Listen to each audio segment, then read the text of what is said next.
आप अपना दावा खूब जोर से रखिए ना भाई, जैसे आप कोर्ट में रख रहे हैं वैसे ही आप सोशल मीडिया पर भी अपनी बात कहिए कि मेरा ये दावा है। उसी तरह दिल्ली में जो मस्जिद टूट गई उस पर ऑफिशियल बयान नहीं आया। बिहार स्टेट सुन्नी वक्फ बोर्ड जिस तरह एक जिम्मेदार इदारा, वहीं दिल्ली वक्फ बोर्ड भी एक इदारा है। दिल्ली वक्फ बोर्ड को बताना चाहिए कि यह मस्जिद कब रजिस्टर्ड हुई थी, इस मस्जिद के क्या हुकूक थे, कैसे टूट गई, आप कहां थे, आप क्या कर रहे थे, आपने क्या एक्शन लिया। यह जो खामोशी है यह भी बड़ी गड़बड़ है और इस गड़बड़ से बहुत नुकसान होता है। जो लोग भी क़यादत के शौकीन हैं उनको बहुत इत्मीनान के साथ, मर्यादा के साथ, संयम के साथ, पूरे मेयार के साथ, पूरी जवाबदेही के एहसास के साथ वो सच दुनिया के सामने खुल खुल के लाना चाहिए, बार बार लाना चाहिए, जोर से लाना चाहिए कि आपका हक क्या है और आप किस हक के लिए लड़ रहे हैं। अंडरस्टूड वाली बात नहीं होनी चाहिए। इससे भी एक बहुत सही रुख सामने आएगा। मैं एक बात आपसे कह रहा था कि दिल्ली में जो मस्जिद तोड़ दी गई उससे आप हताश हो रहे होंगे, लेकिन शायद आपकी नजर पड़ी हो कि दिल्ली में ही कुछ मंदिरों को भी तोड़ दिया गया और उन मंदिरों पर भी सोशल मीडिया पर बात चल रही है कि यहां पर 200 बरस पुराना मंदिर था, इसको डीडीए वाले ने तोड़ दिया। तो हमें इस बात का इत्मीनान रखना चाहिए कि जो लोग अधिकारी हैं वो तोड़ फोड़ मचाए हुए हैं दिल्ली को सुंदर बनाने के लिए और अपनी जमीन पर कब्जा दिखाने के लिए, वो सबको तंग किए हुए हैं।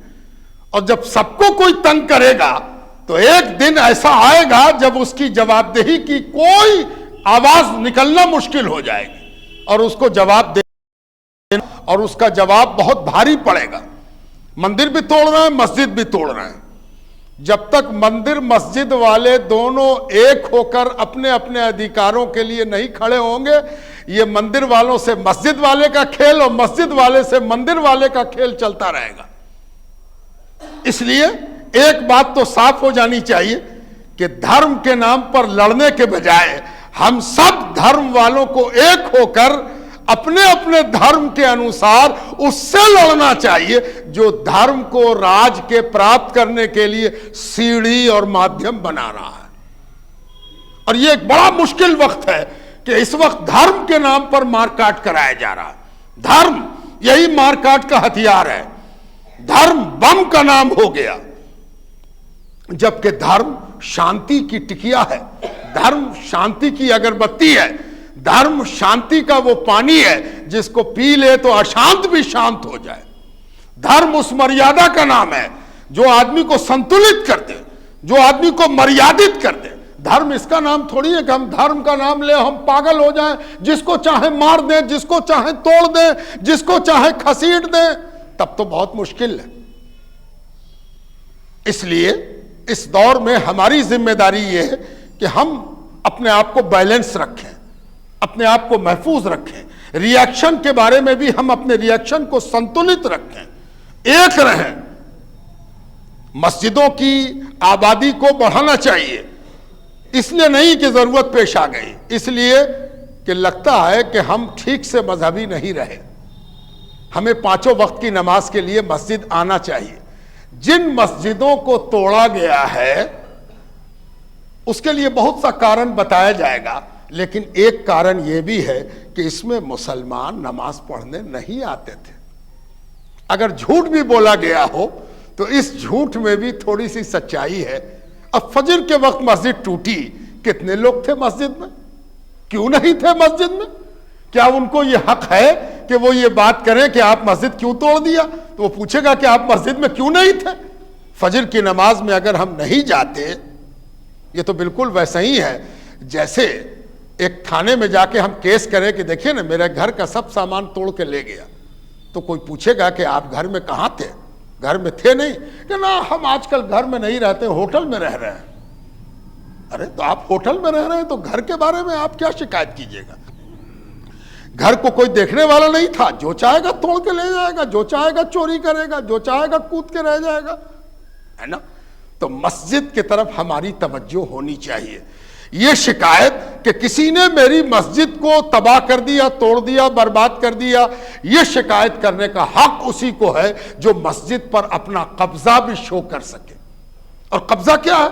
मस्जिद की हाजिरी, मस्जिद में आना, पाबंदी से आना, 5 बार मस्जिद में आना। आज पूरी दुनिया को डॉक्टर लोग कह रहे हैं कि पैदल चला कीजिए, पैदल चलना बहुत जरूरी है, दवा खाने से ज्यादा जरूरी है पैदल चलना।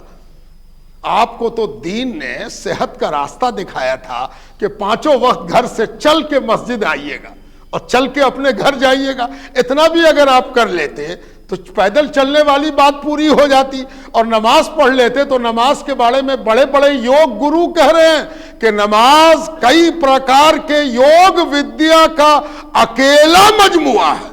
यानी इसमें जितना उठक बैठक, खड़े होना, हाथ उठाना, झुकना, सर को जमीन पर रखना, यहां तक के सजदे में हुक्म यह है कि आंख कहां हो, सजदे में हमने सर रख दिया। मसले की बात आ गई और इस हवाले से आ गई कि सजदे में हमने सर रखा। तो पहले तो याद रखना है कि सजदे में जब हम सर रखते हैं तो कैसे रखना है? पेशानी, नाक, ये दोनों सटेगा। इनमें से कोई एक भी उठा रह गया तो आपने सजदे के उसूल की पाबंदी नहीं की। नाक भी सटाना है, पेशानी भी सटाना है, दोनों हाथ भी जमीन पर रखना है, जिसकी सब उंगली पश्चिम की तरफ हो, किबले की तरफ हो, सारी उंगलियां। घुटना भी जमीन पर रखना है। पैर की दोनों उंगलियां अगर आप मोड़ सकते हैं तो उसको किबले की तरफ मोड़े रहिए सजदे की हालत में। देखा आपने? अब एक और बात सुनिए जो बड़ी लतीफ है। ये तो मोटी मोटी बात हुई। लतीफ बात यह है कि अगर कोई पूछ दे कि हजरत ये तो बता दीजिए कि आंख खुली रहेगी सजदे में या बंद रहेगी, तो पूरी नमाज में आंख बंद करने का कहीं हुक्म नहीं है। पूरी नमाज में आंख खुली रहेगी। किसी वजह से बंद हो भी गई तो खोल लीजिए, याद आती है तो। इसलिए कि नमाज में आंखें खुली रहनी चाहिए, जहन भी बेदार रहना चाहिए, सोच भी पाकीज़ा होनी चाहिए। तो सजदे में आंख खुली रहेगी? बिल्कुल खुली रहेगी। अच्छा, तो खुली रहेगी तो कहां देखेगी? आंख खुली होगी तो देखेगी। हर आंख का एक एंगल है, कहां तक हम देख रहे हैं। अब जब हम इधर देख रहे हैं तो इधर नहीं देख पा रहे, इधर देखा तो इधर नहीं देख पा रहे, तो मेरा दृष्टिकोण किधर होगा? तो सुनिए, सजदे में आंख को कहां रखना है? इस नाक के आखिरी कोने को देखते रहना है ना? है।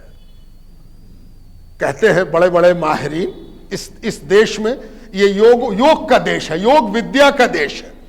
इस योग विद्या के जो माहिरीन हैं और जो तासुब नहीं बरतते, वो कहते हैं कि नमाज एक ऐसी इबादत है जिसमें हमारी विद्या के अनुसार योग का पूरा सार इसके अंदर मौजूद है।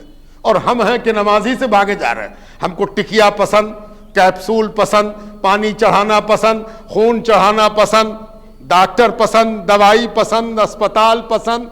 लेकिन दीन जो इन चीजों से आपको बचाने की कोशिश करता है वही नापसंद। इसलिए दीन की तरफ आइए, दीन की तरफ बढ़िए। और क्या कीजिए? मसलकी इख्तिलाफात को मिनिमाइज कीजिए।